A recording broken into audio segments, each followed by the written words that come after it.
Okay, so let's have a look at question 22, ionisation energies. I'm just going to swap my pen colour here. Okay, so the chart below shows data on the first 5 successive ionisation energies of an element, represented as X.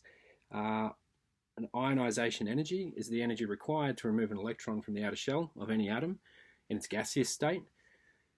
Each successive electron is harder to remove because of the increase in effective nuclear charge. So, if we have a look at our chart here, we have successive ionisation numbers across the x-axis, and we have energy required to remove those electrons. So here we're removing the first electron from the outer shell, and then it takes a little bit more energy to remove the second, it takes a little bit more energy to remove the third. Then, this is the key, big jump, and it takes a lot more energy to remove the fourth, and then it seems to level out a little bit there to remove the fifth electron. Excuse me. So removing electrons, you're obviously creating ions.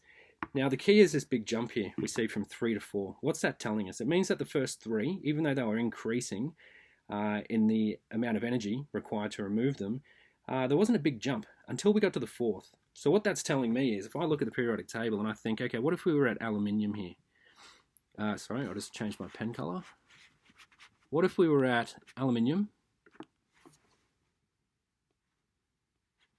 and we removed the first electron? Then we removed a second electron, so we're down to like the electron configuration here of magnesium. Then we remove the third. Okay, now there's a massive jump from the 4th, which would make sense if we were trying to remove the electron from this neon noble gas configuration, which is extremely hard to do. That would make sense, and that's the pattern we're looking for here. So the first 3 electrons, we can say it's aluminium. We don't know what it is. It's just element X. This jump in ionization energies indicates that we've gone up to a noble gas configuration, and then, even though it's still increasing the amount of energy we have to put in to remove each successive electron, but that big jump tells us we've moved up a row of the periodic table. So in that case, looking at this particular element X, it has 3 valence electrons, and once we remove those, we jumped up to a noble gas configuration, which is why we see that massive increase in ionization energies from 3rd to 4th.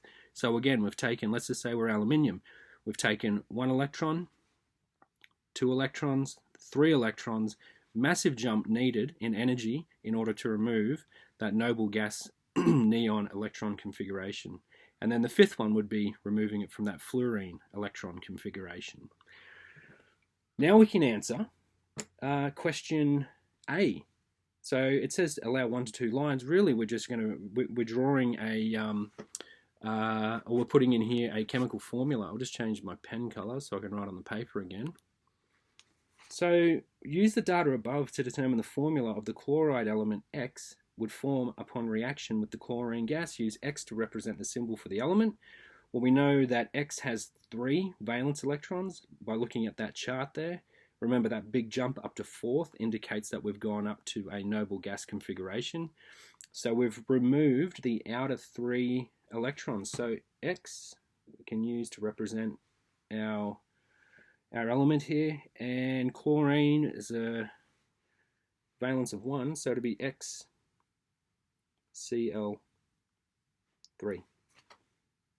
So that's the formula of the chloride that would form here with X.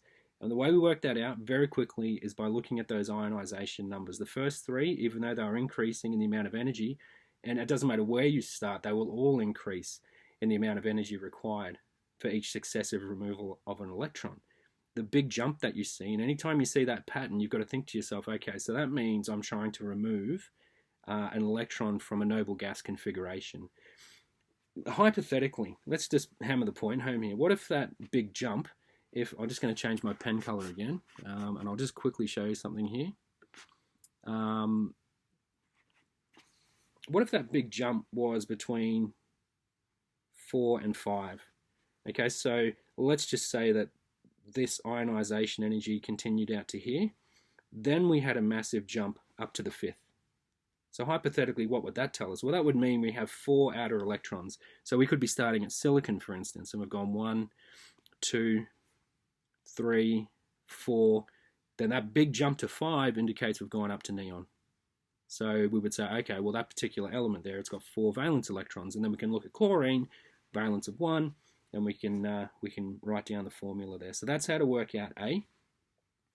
Now for B, define the term successive ionization energy and explain how the data above can be used to make predictions about the electron configuration and valency of element X, which we've kind of already spoken about. We just need to put that into into words now, and this is a 4 marker, about 6 to 7 lines. So for B,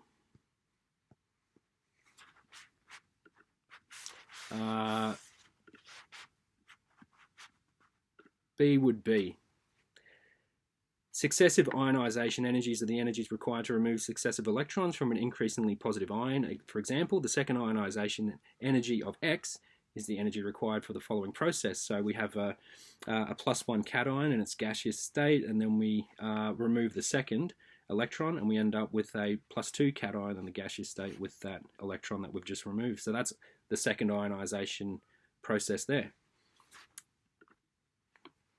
The graph shows there is a large increase in the value of the successive ionization energy for X between the third and fourth successive IE. This large jump suggests that the fourth electron is being removed from an inner shell, closer to the nucleus and less shielded by inner electrons, and thus much harder to remove. And that's that noble gas configuration we were talking about. So you've got to think about that effective nuclear charge, which relies on the size of the atom as well, so the distance from the nucleus, and the smaller the atom is, the stronger they're going to feel that attraction to the nucleus, the electrons, that is.